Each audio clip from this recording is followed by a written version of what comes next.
ವಯಾಲಿಕಾವಲಲ್ಲಿ ನಡೆದ ಮಹಾಲಕ್ಷ್ಮಿಯ ಪೈಶಾಚಿಕ ಹತ್ಯೆ ಪ್ರಕರಣ ಸಂಬಂಧ ಇದೀಗ ನಾಲ್ವರ ವಿರುದ್ಧ ಕುಟುಂಬಸ್ಥರು ಅನುಮಾನವನ್ನು ವ್ಯಕ್ತಪಡಿಸ್ತಾ ಇದ್ದಾರೆ. ಮುಕ್ತ, ಶಶಿಧರ್, ಸುನಿಲ್, ಅಶ್ರಫ್ ಮೇಲೆಯೇ ಪೋಷಕರ ಅನುಮಾನ.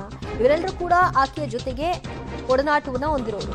ಕೆಲಸ ಮಾಡುವ ಕಡೆ ಜಗಳ ಮಾಡಿಕೊಂಡಿದ್ಲು ಅನ್ನೋ ವಿಚಾರವೂ ಕೂಡ ಗೊತ್ತಾಗ್ತಿದೆ. ಅಶ್ರಫ್ ಜೊತೆ ಸಲುಗೆಯಿಂದ ಮಹಾಲಕ್ಷ್ಮಿ ಇದ್ಲು.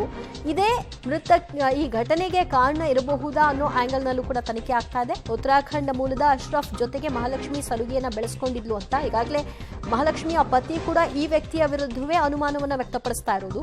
ಸಲೂನ್ನಲ್ಲಿ ಆತ ಕೆಲಸ ಮಾಡ್ತಾ ಇದ್ದಾನೆ ಅನ್ನೋದು ಕೂಡ ತಿಳಿದು ಬಂದಿದೆ. ನಾಲ್ವರ ಮೇಲೆ ಅನುಮಾನವನ್ನ ವ್ಯಕ್ತಪಡಿಸಿದ್ದಾರೆ ಕುಟುಂಬಸ್ಥರು.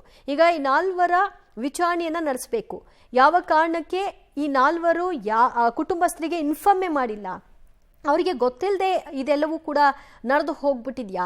ಮುಕ್ತ, ಶಶಿಧರ್, ಸುನಿಲ್ ಮತ್ತು ಅಶ್ರಫ್ ನಾಲ್ವರಲ್ಲಿ ಕೃತ್ಯ ಎಸಗಿದವರು ಯಾರು? ಇಲ್ಲಿಯವರೆಗೂ ಇವರ ಇನ್ಫಾರ್ಮೇಶನ್ ಲಭ್ಯವಾಗಿಲ್ವಾ ಅಥವಾ ಅವರುಗಳು ತಲೆಮರೆಸ್ಕೊಂಡಿದ್ದಾರಾ?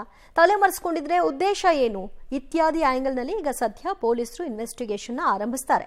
ಆರಂಭಿಕ ಹಂತದಲ್ಲಿ ಕುಟುಂಬಸ್ಥರ ಮಾಹಿತಿಯನ್ನ ಪಡ್ಕೊಳ್ತಾರೆ. ಅದರಂತೆ ಸ್ಟೇಟ್ಮೆಂಟ್ನ ಪಡ್ಕೊಂಡಾಗ ನಾಲ್ವರ ವಿರುದ್ಧ ಅನುಮಾನ ವ್ಯಕ್ತವಾಗಿದೆ.